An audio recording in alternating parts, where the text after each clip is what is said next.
बच्चों, आज मैं जिस विषय पे चर्चा करने जा रहा हूं, ये कोई राजा रानी की कहानी नहीं है। ये एक जटिल प्रश्न है भौतिकी का। और इसको सुनने के बाद जब पूरी तरह आप सुनेंगे तो आपको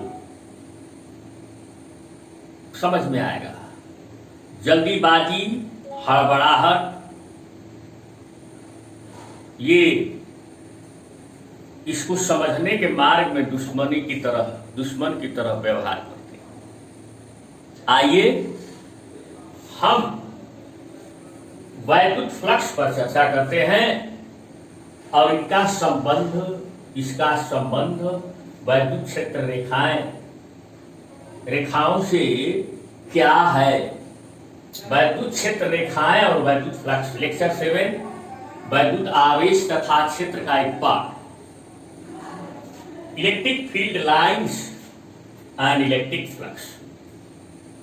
बच्चों, हम अभी फिलहाल आपको कुछ नहीं हम कहेंगे, हम बस ये देखेंगे कि आप देखिए कि सच में ये कॉन्सेप्ट बना कैसे, ये वैद्युत फ्लक्स आया कहां से। अभी कल हम वैद्युत क्षेत्र रेखाओं के बारे में चर्चा कर रहे थे, इसके पहले वाले लेक्चर में। यहां पे मान लो एक आवेश है Q। चलो भाई ठीक है, यहां पे आवेश है Q। हम इस आवेश यानी धनावेश है, ये धनावेश है। आवेश माने धनावेश, ऋणावेश कहना होगा तो हम खुद कहें। अब इससे जो वैद्युत क्षेत्र रेखाएं हैं वो कैसी होती हैं, आप परिचित हैं। इससे गुजरने वाली ये वैद्युत क्षेत्र रेखाएं देख लो, ये ऐसी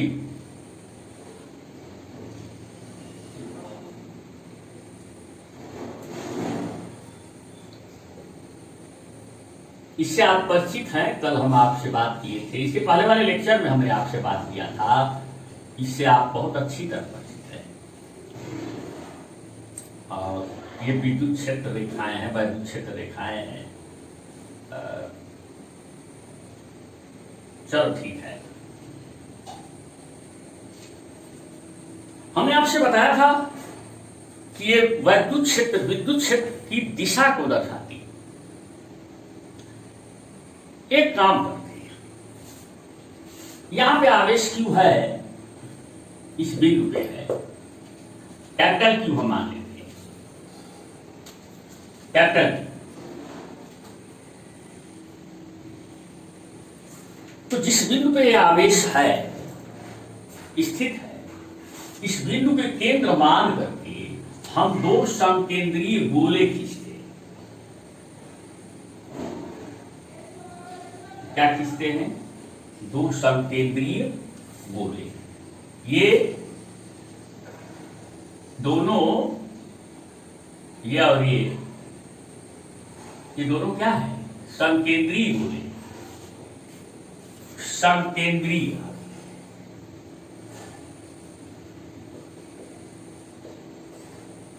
कंसेंट्रिक स्फीयर।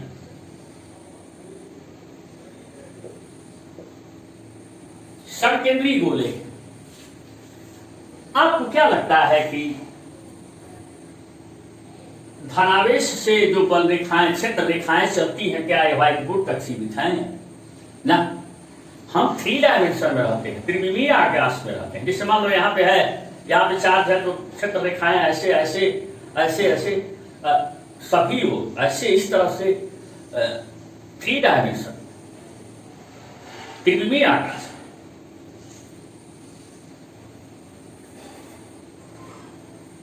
ऐसे लेकिन यहाँ व्हाइट बोर्ड पर दिखाना मुश्किल है, क्योंकि हमारे पास कोई 3D पिक्चर का सिस्टम तो है नहीं। आप समझ सकते हैं। और गोला भी जो बनाया है वो देखने में गोला नजर नहीं आ रहा, टेढ़ा मेढ़ा पिचका पुचका है, लेकिन आप मान लीजिए कि गोला, हमको कॉन्सेप्ट समझाना है। बच्चों मान लो ये यहां पे इस गोले की त्रिज्या है,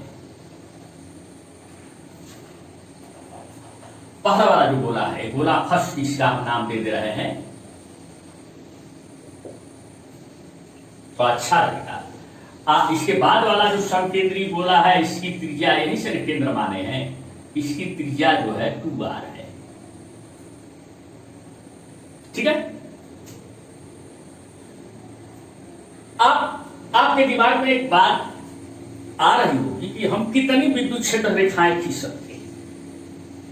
हमने आपसे पहले भी बताया था कि विद्युत क्षेत्र रेखाओं की संख्या महत्वपूर्ण नहीं है, ये तुलनात्मक अध्ययन के लिए होता है। अब देखिए, मान लेते हैं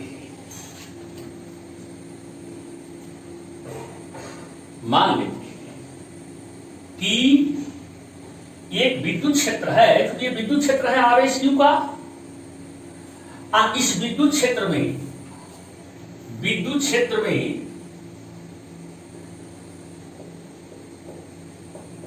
संपूर्ण क्षेत्र रेखाओं की संख्या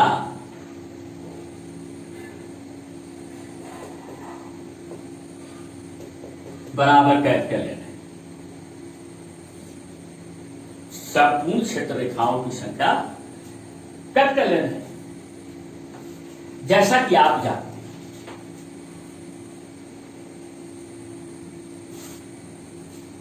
कि अगर कोई Q आवेश है और उससे r दूरी पर कोई पॉइंट P है, तो वहां इसके कारण विद्युत क्षेत्र की तीव्रता का मान होता है 1/4 pi epsilon 0 Q by r।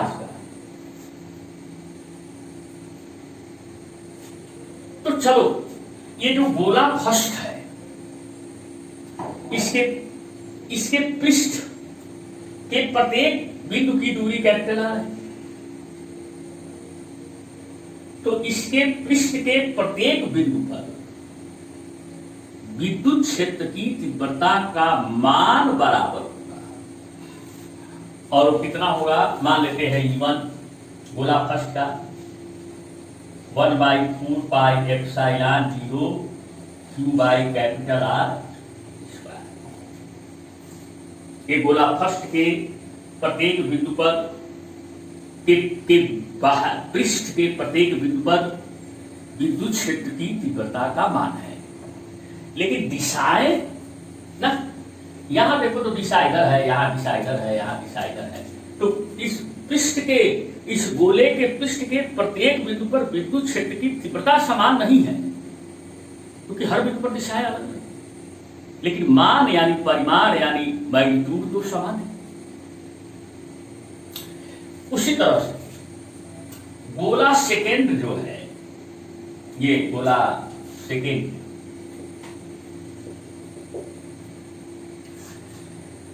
तो गोले सेकेंड के प्रत्येक पृष्ठ के प्रत्येक बिंदु पर विद्युत क्षेत्र की तीव्रता का मान होगा, मान लेते हैं E2 तो 1/4 pi epsilon 0 Q by 2r²। क्योंकि गोला सेकेंड की आवेश जहां पर स्थित है वहां से दूरी के प्रत्येक बिंदु की दूरी 2r है। अब हम E1 बटा E2 करते हैं, करके देखो 1/4 pi epsilon 0 Q by r² बटा 1/4 pi epsilon 0 Q by 2r का होल स्क्वायर। तो मेरे ख्याल से ये सब कट उठ जाएगा, Q कट जाएगा, तो E1 बाई E2 ये पड़ जाएगा Q by r² into 2r का होल स्क्वायर बटा आर स्क्वायर कट जाएगा। अब नहीं, जब 2/r स्क्वायर और 2r का होल स्क्वायर बाई क्यू, तो ये सब कट जाएगा। आर स्क्वायर बचेगा आपका 4, यानी E1 बटा E2 इज इक्वल टू 4। हमने इसको एक इक्वेशन नंबर दे दिया। चलो ठीक है, मान लेते हैं एक हमने समीकरण नंबर दे दिया, समीकरण नंबर 1। अब आते हैं, जैसा कि हमने ऊपर लिख दिया है कि विद्युत क्षेत्र में, इस विद्युत क्षेत्र में संपूर्ण क्षेत्र रेखाओं की संख्या n है। तो गोला फर्स्ट के एकांक पृष्ठ क्षेत्रफल से गुजरने वाली क्षेत्र रेखाओं की संख्या।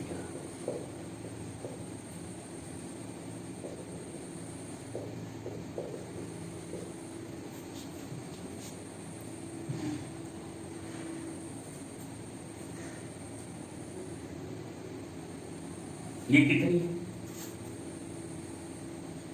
कुल क्षेत्र रेखाओं की संख्या n हुई। इसमें गोला फर्स्ट के पृष्ठ क्षेत्रफल से भाग देंगे, तो गोले का पृष्ठ क्षेत्रफल हुआ 4 पाई r। और गोला सेकेंड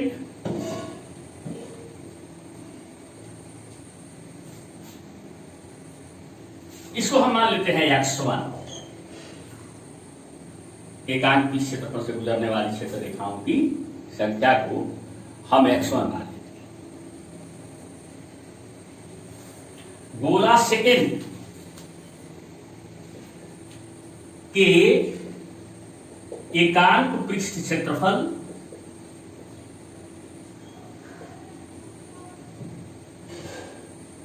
से गुजरने वाली क्षेत्र रेखाओं की संख्या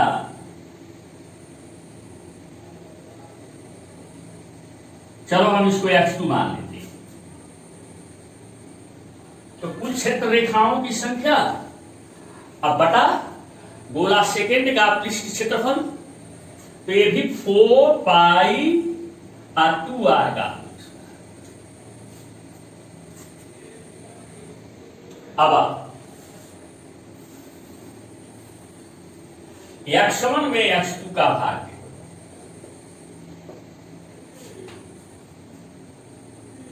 तो क्या मिलेगा बता, n by 4 pi r square बटा n बाई 4 पाई 2r का होल स्क्वायर।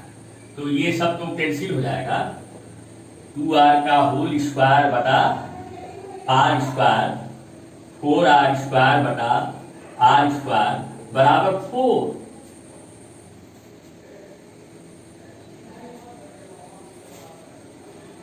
यानी एकांक पृष्ठ क्षेत्रफल से गुजरने वाली बलरेखाओं की संख्या का अनुपात इन दोनों गोलों में भी 4 है, और विद्युत क्षेत्र की तीव्रता के मान का अनुपात भी दोनों गोलों के पृष्ठ पर 4 है।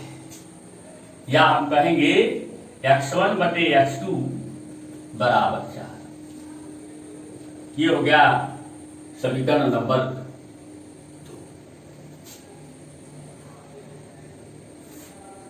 हो गया। अब हम यहां से 1 और 2 को ध्यान से देखते हैं। E1 बटे E2 बराबर भी 4, x1 बटे x2 बराबर भी 4। 1 व 2 से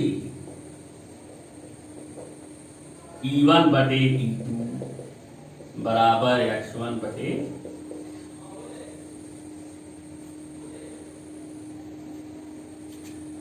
यानी गोले के पृष्ठ पर विद्युत क्षेत्र की तीव्रता, पहले गोले के पृष्ठ पर विद्युत क्षेत्र की तीव्रता का मान E1 है।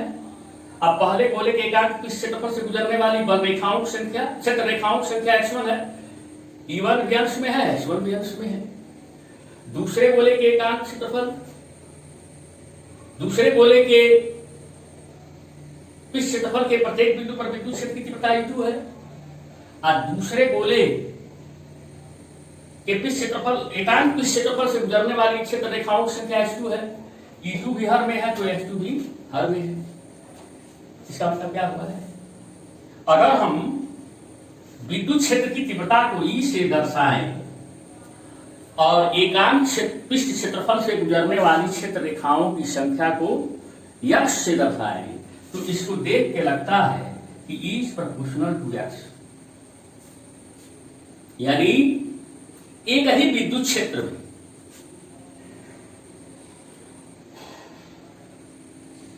अलग अलग बिंदुओं पर, अगर कोई बिंदु यहां लेते हैं, कोई बिंदु यहां लेते हैं,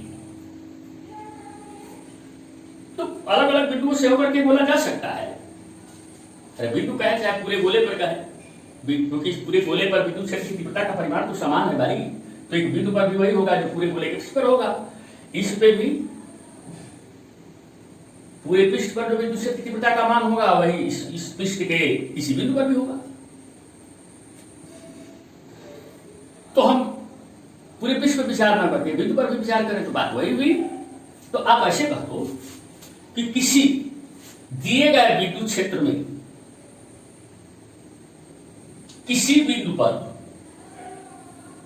विद्युत क्षेत्र की तीव्रता का परिमाण यानी मान उस बिंदु के आसपास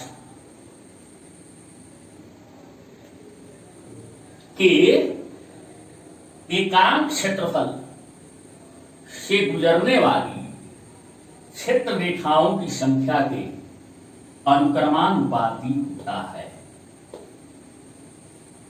यानी क्षेत्र रेखाओं की संख्या, अगर दो बिंदु ले लेते हैं तो जहां क्षेत्र रेखाओं की संख्या अधिक होगी वहां विद्युत क्षेत्र की तीव्रता का मान अधिक होगा, जहां क्षेत्र रेखाओं की संख्या कम होगी किसी दूसरे बिंदु पर, वहां विद्युत क्षेत्र की तीव्रता का मान कम होगा। जबकि बिंदु जब ले रहे हैं तो बिंदु, दोनों बिंदुओं के क्षेत्रफल समान होंगे, बिंदु का क्षेत्रफल तो यही है। तो हम ऐसे भी कह सकते हैं कि किसी बिंदु के पास समान क्षेत्रफल ले, दोनों जगहों पे अलग अलग बिंदुओं पर समान क्षेत्रफल ले, पृष्ठ क्षेत्रफल ले, और इस पृष्ठ क्षेत्रफल की एकांक से गुजरने वाली क्षेत्र रेखाओं की संख्या और यहां भी एकांक से, क्षेत्रफल के एकांक से गुजरने वाली क्षेत्र रेखाओं की संख्या की तुलना करें। जहां अधिक होगी वहां विद्युत क्षेत्र प्रबल होगा और जहां कम होगी वहां विद्युत क्षेत्र दुर्बल होगा। ये बात तो समझ में आ गई। अब आओ बच्चों, ये एक महत्वपूर्ण विषय था। तो कभी कभी किताबों में लिखा होता है कि ये विद्युत क्षेत्र रेखाओं की संख्या विद्युत क्षेत्र की तीव्रता के मान को दर्शाती है। अगर क्षेत्रफल समान दिए हुए हैं दो बिंदुओं के पास, तो जिस बिंदु के पास के बराबर क्षेत्रफल है, तो जिस बिंदु के पास के क्षेत्रफल से ज्यादा क्षेत्र रेखाएं गुजरेंगी वहां क्षेत्र प्रबल है, और जिस बिंदु के पास के क्षेत्रफल से कम क्षेत्र रेखाएं गुजरेंगी वहां क्षेत्र दुर्बल है। तो जहां कम गुजरेंगी वहां क्षेत्र रेखाएं विरल होंगी, रेयर होंगी, और जहां उतने ही क्षेत्रफल से ज्यादा गुजरेंगी वहां क्षेत्र रेखाएं सघन होंगी, डेंसर। तो क्या मतलब हुआ कि दो बिंदुओं के आसपास के सूक्ष्मतम क्षेत्रफल पर तुलना करें एक ही विद्युत क्षेत्र में, आज क्षेत्रफल समान लेते हैं अनंत आकाश में। तो जहां क्षेत्र रेखाएं सघन है वहां विद्युत क्षेत्र प्रबल है, और जहां क्षेत्र रेखाएं विरल है वहां विद्युत क्षेत्र दुर्बल है। तो क्षेत्र रेखाओं की सघनता विद्युत क्षेत्र की प्रबलता, क्षेत्र रेखाओं की सघनता और विद्युत क्षेत्र की प्रबलता। तो इससे हम किसी एक ही विद्युत क्षेत्र में दो बिंदुओं पर विद्युत क्षेत्र की तीव्रता के मान की तुलना कर सकते हैं।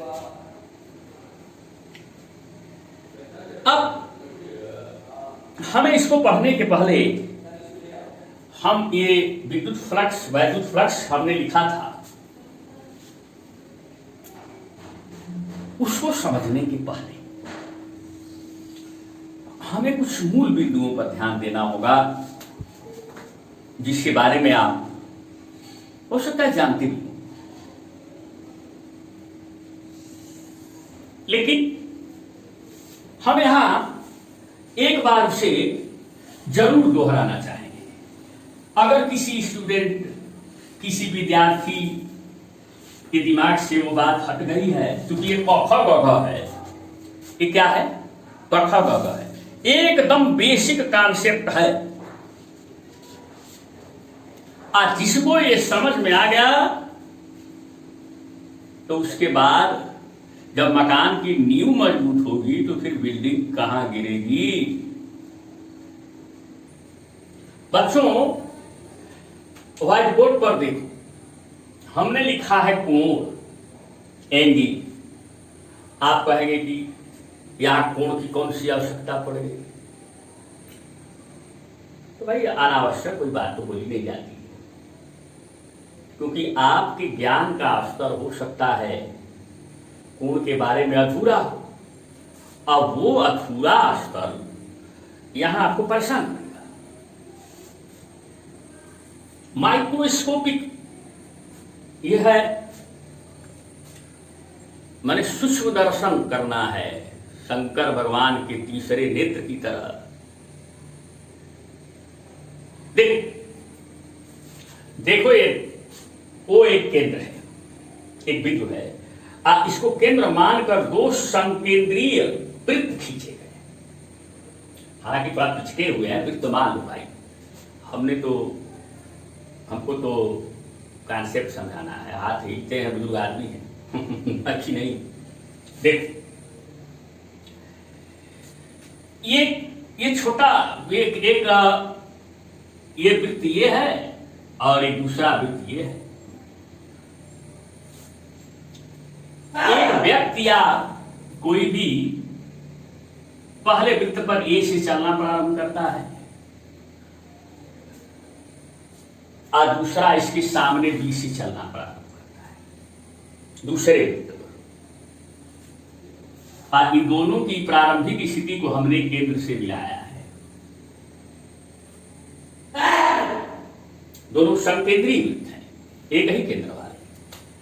ये पहला आदमी जो है यहां से चल करके ए डैश पे आया, अब उतने ही समय में दूसरा आदमी यहां से चल करके यहां बी डैश पे आया। इन दोनों की अंतिम स्थितियों को भी हमने केंद्र से मिलाया। यहां पर एक आकृति बन गई, इसी को हम कोण कहते हैं, अक्सर इसको थीटा से दर्शाते हैं। ये देखो, मान लो OA बराबर R1 है, पहले वाले वृत्त की त्रिज्या R1 है और दूसरे वाले वृत्त की त्रिज्या ये चाप है, ये चाप फर्स्ट है और ये चाप सेकेंड है। जरा ध्यान से देखो, एक कोण जो है दोनों ने समान बनाया है बिंदुओं पर, केंद्र पर, लेकिन ये चाप छोटा है। अगर त्रिज्या छोटी है तो चाप भी छोटा है, त्रिज्या बड़ी है तो चाप भी बड़ा है। पहले त्रिज्या आएगी कि चाप आएगा?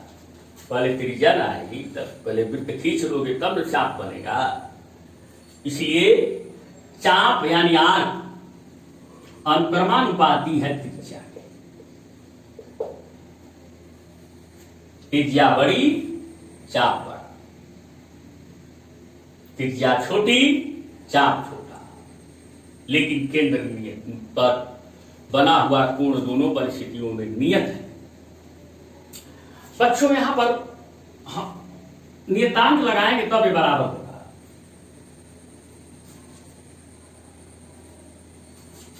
तो चाप बराबर करोगे तो यहां दोनों परिस्थितियों में क्या नियत है? कोण थीटा, तो यहां थीटा लिखोगे और यहां त्रिज्या लिखोगे। तो थीटा बराबर क्या आ गया? चाप बटे त्रिज्या।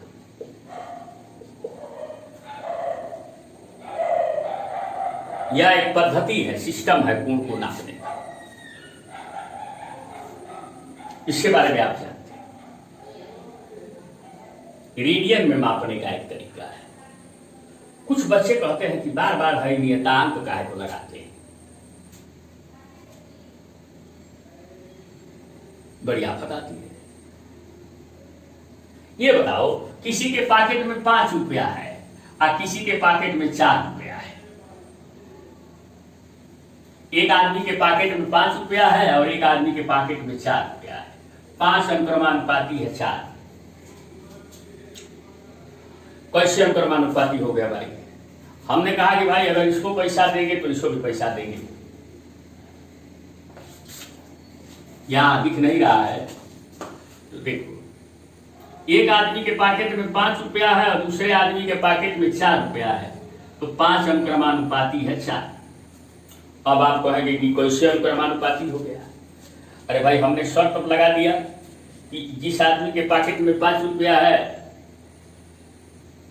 उसको अगर हम इस आदमी के पॉकेट में 4 रुपया है तो इसको पैसा देंगे तो हम इसको भी पैसा देंगे, इसको नहीं देंगे तो इसको नहीं देंगे। एक कॉमन सेंस की बात है। तो अगर हम इसको बराबर करना चाहें तो बराबर करोगे तो यहां गुणा करना पड़ेगा कि नहीं? पहले तो 4 को हटाने के लिए 4 से भाग देना पड़ेगा, अब 5 से अंश में गुणा करना पड़ेगा। देखो 5 बराबर 5 हो गया कि नहीं? 4 से 4 कट गया। आखिर में यहां हमें गुणा करना पड़ा ना, तो बिना कुछ से गुणा किए बराबर तो होगा नहीं। गणित की यह भाषा है। तो खासकर यह अनुपात नियत होता है। कुछ विशेष परिस्थितियों में नियतांक के भिन्न भिन्न मायने हैं, लेकिन बिना इसको लगाए बराबर कैसे लगाए? थोड़ा सा समझो। ठीक उसी तरह से यहां नियतांक लगाए तो नियतांक क्लियर है पहले से। यह अनुपात नियत है। जब अनुक्रमानुपाती होता है तो नियत होता है। यानी अगर आप इस वृत्त के चाप में त्रिज्या से भाग दो और इस वृत्त के उसी चाप में इतने चाप में त्रिज्या से भाग दो, की लंबाई से भाग दो, तो चाप बटे त्रिज्या का मान हमेशा नियत आएगा।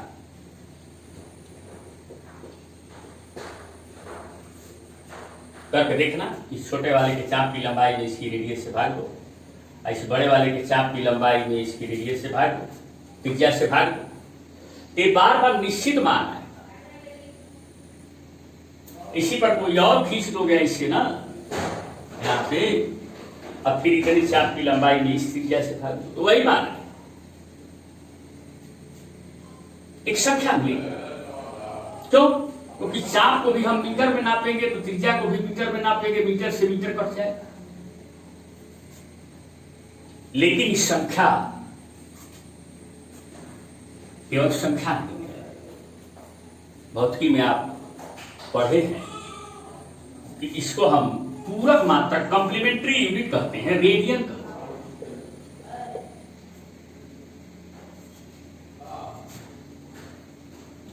अब आपसे कोई कह दे कि 1 रेडियन कोण क्या होता है, तो आप कहोगे भाई जब चाप की लंबाई त्रिज्या की लंबाई के बराबर हो तो कट जाएगा तो 1 रेडियन हो जाएगा। यानी त्रिज्या की लंबाई के बराबर चाप द्वारा केंद्र पर अंतरित कोण को 1 रेडियन कहते हैं। चलो भाई ये तो हो गया, ये रेडियन में नापने का एक तरीका है। अब किसी भी वृत्ताकार पथ पर एक चक्कर में कितना रेडियन का कोण बनेगा, तो एक चक्कर में कितना बनेगा, चाप की लंबाई कितना होती है, पूरा परिधि हो जाएगी सरकमफेरेंस, तो 2 पाई आर, और त्रिज्या हो गई आर, तो आर से आर कट गया, तो कितना हो गया 2 पाई रेडियन। माने एक चक्कर घूमने पर 2 पाई रेडियन का कुल कोण बनता है।